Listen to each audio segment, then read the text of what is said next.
Hey there, folks. Welcome to Spectrum Pulse. We talk about music, movies, art, and culture. And here's the big one. Today we're going to be talking about the top 50 songs of 2019. I've said in the past that this is the list that requires the most effort to make. And in previous years, that normally refers to the most amount of work in sorting through thousands upon thousands of songs to narrow down the very best. But 2019 was different, because in comparison with the huge number of albums I covered in 2018, this year was a little easier, a little more straightforward, but has to come alongside me saying that if my other axiom is true, that this list is always the most personal in comparison to the list of albums or hits, that kind of changes how you sort and categorize this sort of art. Or to put it bluntly, in a very hard year where the music that connected with me most hit an emotional core that's a little more fragile these days, forming this list required me to drill into those emotions a lot when assembling it. And that means there are some songs of a specific rawness and intensity that's personally for me, that's not only pretty rare, but also harder to balance, to absorb, especially when I'm trying to say new things about them. It's not true for all of them, to be sure, but in previous years where I'd have only a couple songs like Blackout by Rustin Kelly and Happiness by Def Havana, where I really couldn't say that much because of my own personal experiences that I'd rather not reveal. Yeah, 2019 had a lot more of that. And I understand that will prompt conjecture and questions whether or not I'm really okay, of which I'll thank you for your concern, but things have gotten better and are continuing to look up, so please don't worry. I'll be fine. I don't know, I guess that counts as my disclaimer, so you know what, let's get to the list proper, starting with... If you ever change your mind about leaving it all behind, remember, no geography. Yes, I know, I don't cover enough electronic music. That'll probably change next year thanks to reopening the Patreon schedule, and I got some fans who like to request albums in that vein, but I will say that coming together with fellow critic The Wonky Angle to find the best Chemical Brothers song in years was thrilling as all hell. I like the frank sample of poetry from Michael Brownstein that has the feel of a Starfleet captain's utopian vision, the gleaming cascades of interweaving keys and whirling samples, genuinely a propulsive groove, and every change up feels note perfect while still feeling organic. It might have that feel of old-fashioned transcendent optimism, but hey, that's still transcendent, at least in my books. Months go by, I still get butterflies, perfect day. What did I do to deserve this? First real controversy of this list by even including Gabby Hanna, but what's always worked about her material, both in her videos and her music, is framing that never places her completely in the right and her natural bent for theatricality, which is being most accentuated here on her best song to date. And I love how the mood and precise control of the song shifts damn near on a dime, how that perfect day shifts from blissed out iconic moment to memorial, and Gabby Hanna's command of fractured heartbreak, rage, grief, and a desire to cling on to a hope that anything was real is just raw enough to feel real, intensified by an uncomfortably close vocal pickup and how the glassy elegance of the keys and strings is fractured by the hammering percussion. I said in my review, I'll say it here again, there's a ton of raw talent in the writing and production here. You'll want to keep your eyes out for Gabby Hanna, you know, even just beyond the tea.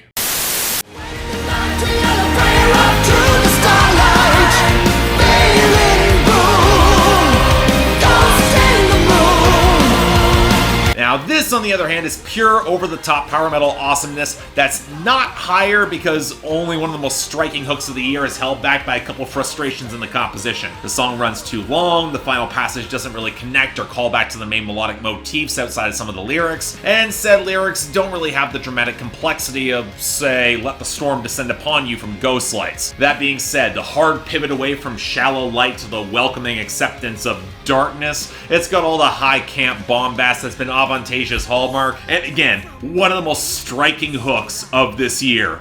More of this, please. Receipts upon receipts is what I have. And give them to the tax man, he scribbles in his pad. Receipts upon receipts upon receipts upon receipts upon receipts upon receipts upon receipts upon receipts. The most stark running theme of This Was Supposed to Be Fun was epic beard men challenging their audience with seeming contradictions on incredibly even framing. And You Can't Tell Me Shit is the sort of leveling belligerence that nails it. Not only does Sage Francis have some pretty correct and even provocative statements that he's making on pretty much everything, but it's placed alongside absurd conspiracy theory mongering or just plain delusion. And when you think that you can dismiss all of it and all the receipts behind it, he shows the human underbelly that on some level we all share. That obstinate stubbornness can be bent in so many different directions, all against blazingly colorful chiptune that demands to get in your face, but also emblematic of how technology and the internet are their own leveling of the playing field, where the receipts might not even matter. Receipts upon receipts indeed. From my ear and telling me the choice is mine. There's still time. Jetty Bones' Hyphen EP is powerful in being transitional, and this is the final stage of it, where she now has to question a partner for digging into those same old wounds. Or maybe she's just second-guessing something that her heart is saying is real. Either way, Jetty Bones' indie pop-rock emo blend gets the plain-spoken finale, but also understand the lingering, messy question that comes in finding love again after trauma, where you gaslight yourself and your capacity to give and receive love. And I love how between the gentle acoustics, the padded keys, and the beautiful interweaving vocal lines that might as well serve as her subconscious, we actually get a note of hope. Yeah, for me, this year, I needed this. Good morning, sunshine, here's a song for you. Hey, yo, good morning, sunshine. I'm just kicking myself I didn't review Little Brother's album more formally, because man, it grew on me, and this is probably the biggest standout. And not unlike a fair few other entries coming up on this list, it's a love song that picks up a lot of its power through phenomenal but normal feeling wordplay and framing. Fonte and Big Pooh, they've always balanced a lot of maturity, and Fonte's imperfect but soulful singing only accentuates that. But there's something so warm and just wholesome about the subtle embrace of emotionality, both within a great love song and in the larger context of the album, subverting projections of black masculinity, which are often used to profit, but then to really transcend into something that's deeper and a lot more human beyond a stereotype, as well as being just insanely quotable. When you pair it with a supple bass and a great Utopia sample, it's a song that just leans so far into contented happiness. Man, I needed that this year. Like my dad, don't expect him back when he goes for smokes. Legend has it, I'm still waiting for Dave in Park Slope. So remember when I said that epic beard men were looking to challenge easy moral judgments with complicated framing? Yeah, Pistol Dave is the most stark example of that. A character portrait of the sort of hard-edged, overcompensating, generally insufferable, but somewhat pathetic guy you meet working shows. Hell, the level of detail was almost uncomfortably real, especially coming from a guy who hangs around metal crowds. We've met the Pistol Daves before. But for as much as Sage Francis and B. Dolan show a lot of disgust and knowing insight into this character, most of it being bad, then Slug steps up to play him directly as the beat switches into fractured, murky soul into this oily trap breakdown for a pretty disgusting verse of his own. But the trick is just below the surface. Not only with Blue Raspberry's anguish yearning showing exactly how attractive men like Pistol Dave can be, but also even some of the allure to that larger legacy of those guys. Again, a song like this was never easy. Was it supposed to be fun at some point? My desires, yeah. You hear my desire, baby. Well, this is a lot more fun in a much more straightforward way, and easily Emotional Orange's best song to date. A decidedly 80s inspired slice of R&B in the guitars, keys, and percussion, but impressively modern both in the groove and the vulnerability, especially from the male singer. A song full of tentative reconciliation in a conflicted relationship where both partners know they could be chasing something more easy, they could check on it online anytime, but to have returned to each other to take that risk time and time again. And when you pair it with outright stellar vocal interplay, impressive chemistry, and a sense of groove-driven sensuality that was near unmatched in R&B this year, yeah, I really hope Emotional Orange just sticks around or drops that full album, because this, something special.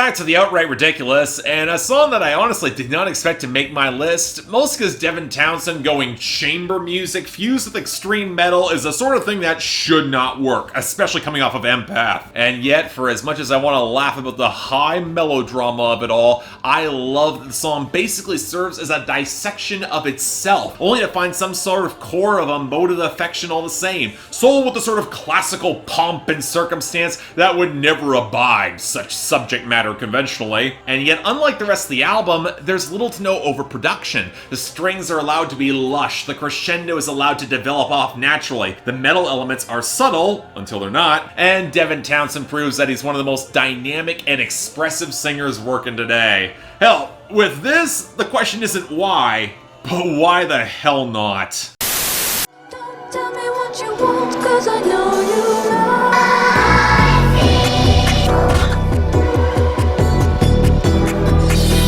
So, this is Nightmare Fuel. So why is it the best song on Magdalene and not getting nearly the sort of attention it deserves? I mean, I get some of it. It's gothic, but on the unsettling primal edge through a lot of the contorting synths, the child choir warping for ominous warning, a high Catholic aesthetic screaming through layers of crushing degeneracy as the minor key pianos fracture against the implacable bass. It's got the attention to texture that screams of Nicholas Jar's involvement. But FKA Twigs deserves the vast majority of credit here, both in hitting the ragged tension and burned out fury of the relationship with any sort of elegance at all, but also storytelling that shows the relationship hitting the searing light of day and being blasted by heat and overexposure. This is a song that makes you feel like you've been trudging a marathon uphill while being burned alive.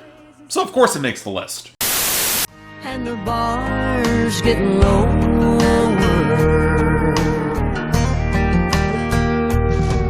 Reba McEntire made one of her best albums in decades with Stronger Than the Truth, and this cut, co-written by Aaron Enderlin, is the sort of gut punch you almost don't see coming if you don't know the co-writer, and then you find out and it makes all too much sense. But it's still a wallop of hard reality that kind of hurts coming from an older woman like Reba, where the protagonist of the song sees her dreams of greater romance and settling down fading with time, even as the alcohol flows freely, and standards fall a lot lower when the nights get cold and lonely. It might as well read it as a sequel to The Heart is a Lonely Hunter, and a painfully bittersweet one at that, and yet it works, especially opposite the touches of pedal steel, prominent fiddle, and a sharply tense groove that knows exactly when to open up to accentuate that tragedy. It's a heartbreaker of a song, and yet again, all too real. But who are you to say what's too much love to take for one heart?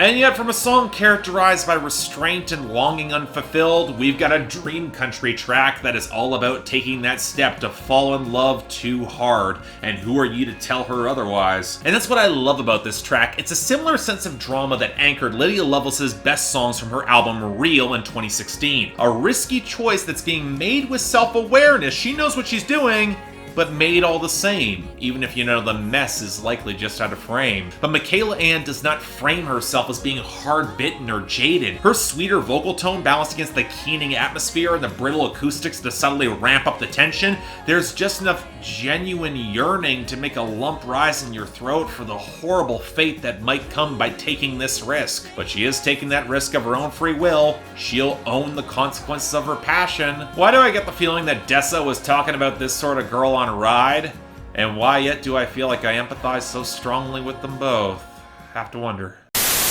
They make a year that's like the one before.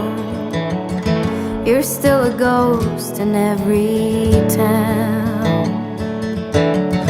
Oh, you didn't think this list was bleak enough yet? Yeah, this is another one that snuck up on me. Another impeccable character portrait from Emily Scott Robinson, this time of the man on the edge of poverty in a small town and racked with his own demons that might as well be Epic Beardmen's Pistol Dave, painted with unflinching sobriety and no melodrama. But just like that song, there is some empathy here for the lonely, forgotten man struggling to get by on cheap beer, pills, and desperate unanswered prayers. And it's a cold, old song too. I don't quite put Emily Scott Robinson in the dream country subgenre, but there are traces of that sound here, with her command of atmosphere and letting the very chill guitar simmer in the mist off the spare acoustic line and the quaver that will slide into her hook. It is a haunting song. At some points it can feel way too real, and another moment why Emily Scott Robinson is one of the best new writers in music. Right now, period.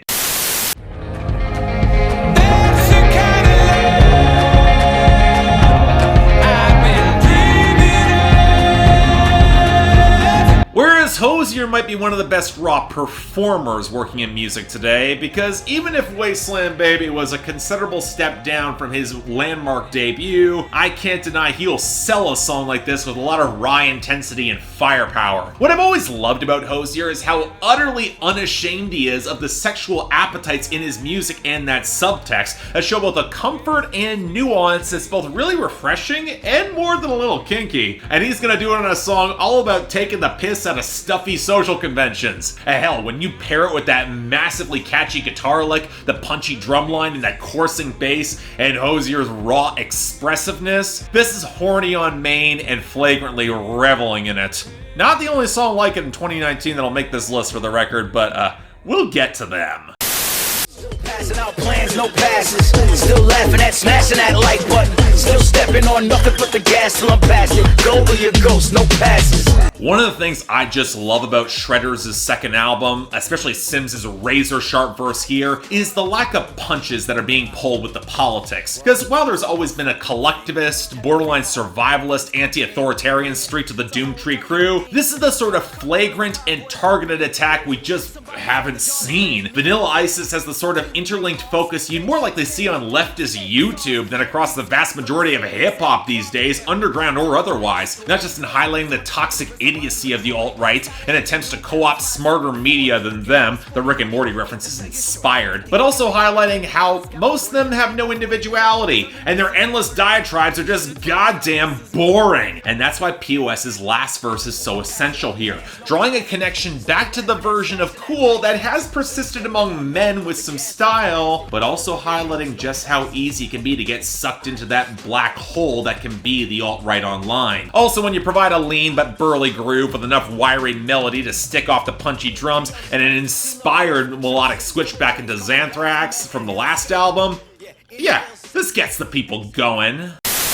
Some things never change. She's never far away in his mind. So when I showed the song to my parents, because I grew up with Reba McEntire thanks to them and I figured they'd be curious, they noticed that her voice had thinned out a little bit since her late 80s, early 90s heyday. And yeah, that's true. And if anything, it makes this song even more of a gut punch coming from someone to which this might feel more familiar, where she tells a story of a widower slowly losing his mind to Alzheimer's as he tries to hold on to a belief his wife will come back for him. But what's so damn sad is that there's no break point, there's no moment of relief. Nobody in his family's got the heart to tell him that she's not coming back. And then if he sees her again, it's going to be on the other side. And when matched with the sort of stripped down but gently organic neo-traditional country instrumentation, yeah, I'll say it, Reba still has it. But I feel more like an avalanche, leaving you no time or chance of ever getting out. I'm legit shocked how much this stuck with me, and it's probably the most outwardly conventional song on this list. A folk torch song with a big crescendo that makes a few passing glances at old Mumford & Sons thanks to the layered vocal harmonies and all the strings. But Avalanche is so goddamn beautiful with a close acoustic line and Magnus Jacobson's willowy delivery that you almost miss how enveloping or even smothering his professions of love are, but also self-aware on how fleeting and outside of his direct control it can really be, which is a bit of an interesting take, especially given how joyous that hook is, almost framed as a tentative dare for anyone to take his hand and try. I don't know, this is one where I debated greatly whether or not I can include it on the list, but there is an emotive reality that's resonated with me since the very beginning of the year. I gotta respect that. Who traded on earth for sunlight, sunlight, sunlight? The other Hozier song on this list, and arguably a little bit more straightforward in its love, so much so that he's willing to make the Icarus reference and then fly straight towards that purifying sun. This is also the second song on this list that utilizes the harsh blazing sun as delivering as much pain and pleasure, but where for FKA Twigs it felt biblical in its questioning weight, there's something a little bit more primal in the gospel-accented organ swell that Hozier delivers, blending the liquid guitars into the huge soulful groove, especially when the electric roar accents precisely the right notes that are driving that hook. Again, this is another place where I could use the horny on main qualifier with this song, but there is a lack of self-consciousness to the purity of this quest, and a lot of the bombast to stick the landing in spades. I don't know, got some solar power indeed. Old Irene, like a raving bomb. So there's a lot of revealing character portraits on this album where the level framing forces you to question your empathy, and man, Ian No knocked it out of the goddamn park here with his opening track. To put it bluntly, Irene the Raven Bomb is a fucking mess, who is swaggering through life with sneering projection and enough alcohol to deflect from the yawning depression within, or which she's very candid about, which is what happens when you've got nothing left to lose. But I love how the family dynamic gets emphasized in the first and second verse, where her aghast parents try to probe into what might be happening with her, and she just responds with disgust. Because if they had been cared for properly, she might have avoided this fate, and she's got no time for their judgment now. But for as bleak as this can be, it's not framed like that. While Dave Cobb's production does center Ian No's magnetism in his voice, there is actually some ramshackle warmth to the vintage pickups that even dares you to judge Irene too. Or maybe even admire her. Who knows?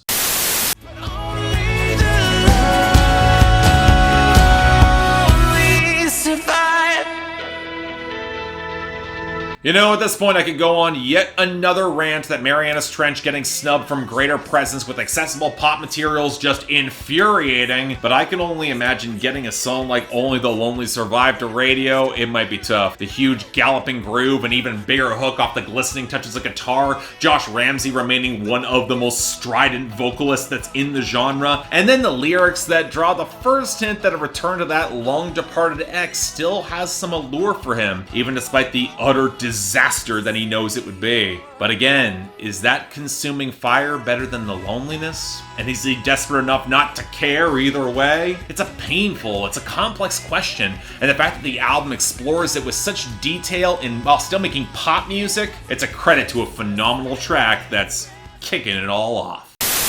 Now that I'm here, I got reason to believe just the sight of you is getting the best out of me.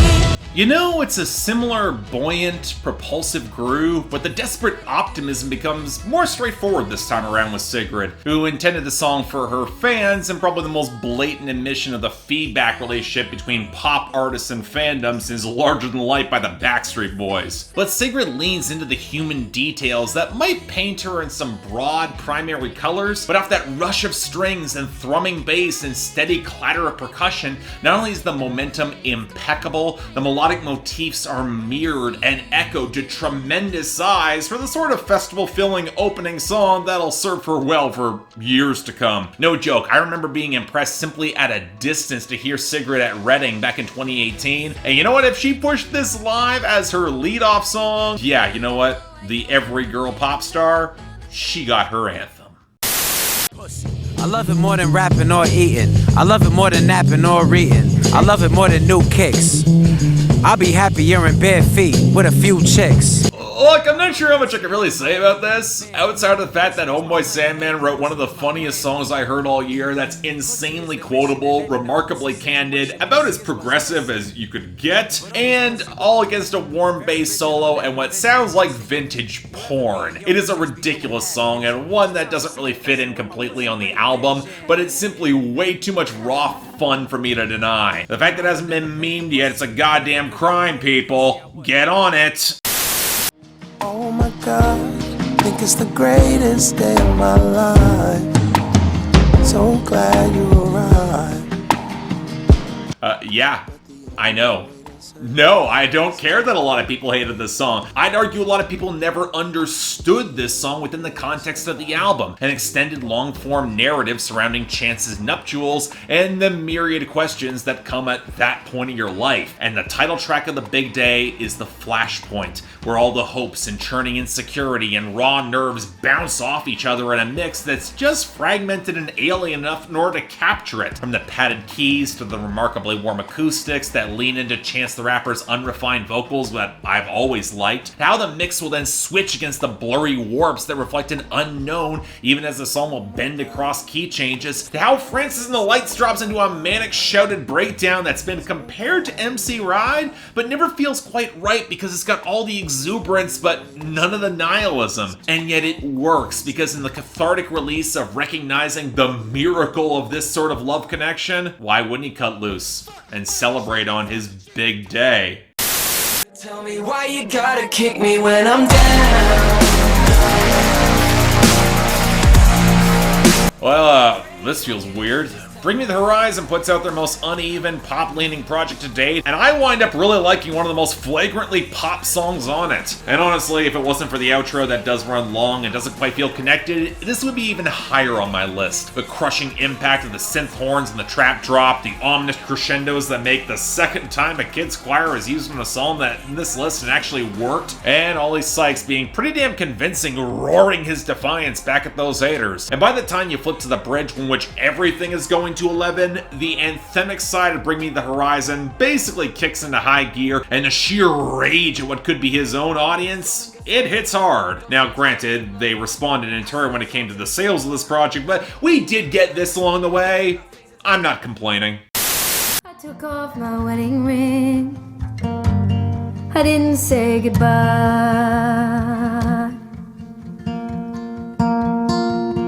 It's the most bare, stripped back, lonely song on Traveling Mercies, and for good reason, telling the story of a woman who flees an abusive relationship having stayed too long and having nothing left to lose when the violence is about to escalate that one dark night. It's a goddamn harrowing song too, both in the gaslighting and the genuine human damage that is evident in both partners. All shattered dreams and misspent expectations over time where she barely even notices the symbolism tied to the moments in which she leaves. All she needs to do is run, and that's exactly what she does. And a song like this relies so much on spare performance that all the focus must be on Emily Scott Robinson, and in capturing the broken fragility assembled into just enough hazy fear and real heartbreak to galvanize her, yeah, she kills it. It's a hard song to handle, but yeah, stunning all the same.